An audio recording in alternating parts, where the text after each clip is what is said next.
कुरिन्थियों के नाम संत पौलुस का पहला पत्र अध्याय 9। पौलुस अपने अधिकारियों का उपयोग नहीं करते। क्या मैं स्वतंत्र व्यक्ति नहीं? क्या मैं प्रेरित नहीं? क्या मैंने हमारे प्रभु ईसा को नहीं देखा? क्या आप लोग प्रभु में मेरे परिश्रम का परिणाम नहीं? मैं दूसरों की दृष्टि में भले ही प्रेरित ना हूँ, किंतु आपके लिए अवश्य हूँ, क्योंकि आप लोग प्रभु में मेरी प्रेरित्व के प्रमाण हैं। जो लोग मुझ पर अभियोग लगाते हैं, उनसे मेरा कहना यह है, क्या हमें खाने पीने का अधिकार नहीं?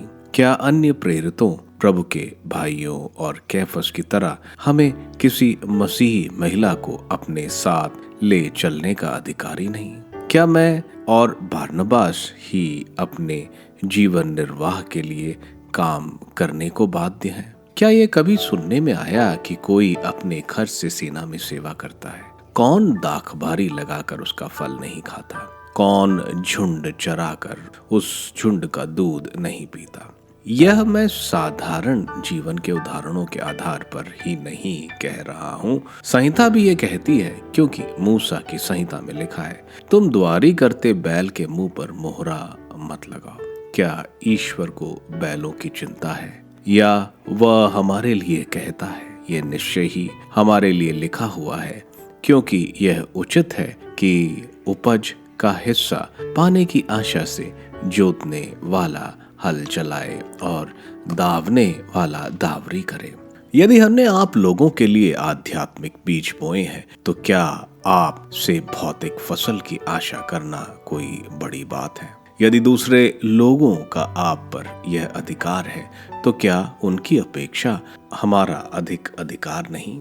फिर भी हमने इस अधिकार का उपयोग नहीं किया है। उल्टे हम मसीह के सुसमाचार के प्रचार में कोई बाधा न डालें, इसलिए हम हर प्रकार का कष्ट सहते हैं।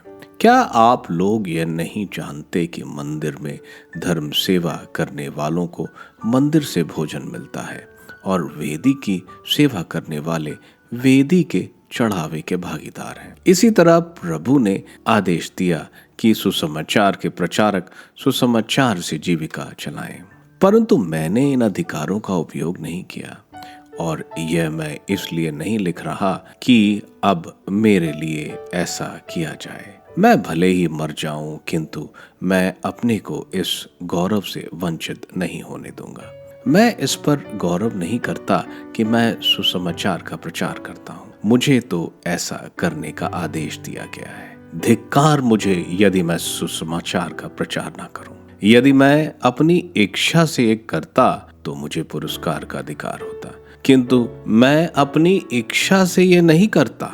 मुझे जो कार्य सौंपा गया है, मैं उसे पूरा करता हूँ। तो पुरस्कार पर मेरा कौन सा दावा है? वह यह है कि मैं कुछ किए बिना सुसमाचार का प्रचार करता हूँ, और सुसमाचार संबंधी अपने अधिकारों का पूरा उपयोग नहीं करता।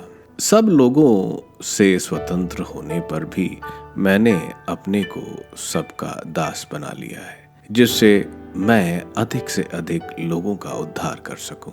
मैं यहूदियों के लिए यहूदी जैसा बना, जिससे मैं यहूदियों का उद्धार कर सकूं। जो लोग संहिता के अधीन हैं, उनका उद्धार करने के लिए मैं संहिता के अधीन जैसा बना, यद्यपि मैं वास्तव में संहिता के अधीन नहीं हूँ। जो लोग संहिता के अधीन नहीं हैं, उनका उद्धार करने के लिए मैं उनके जैसे बना, यद्यपि मैं मसीह की संहिता के अधीन होने के कारण मैं वास्तव में ईश्वर की संहिता से स्वतंत्र नहीं हूँ। मैं दुर्बलों के लिए दुर्बल जैसा बना, जिससे मैं उनका उद्धार कर सकूं।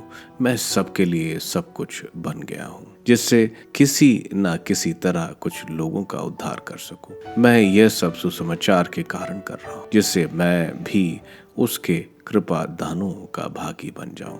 क्या आप लोग ये नहीं जानते कि रंग भूमि में तो सभी प्रतियोगी दौड़ते हैं, किंतु पुरस्कार एक को ही मिलता है? आप इस प्रकार दौड़ें कि पुरस्कार प्राप्त करें। सब प्रतियोगी हर बात में संयम रखते हैं। वे नश्वर मुकुट प्राप्त करने के लिए ऐसा करते हैं। जबकि हम अनश्वर मुकुट के लिए। इसलिए मैं एक निश्चित लक्ष्य सामने रखकर दौड़ता हूँ। मैं ऐसा मुक्केबाज हूँ जो हवा में मुक्का नहीं मारता। मैं अपने शरीर को कष्ट देता हूँ और उसे वश में रखता हूँ। कहीं ऐसा ना हो कि दूसरों को प्रवचन देने के बाद स्वयं मैं ही ठुकरा दिया जाऊं।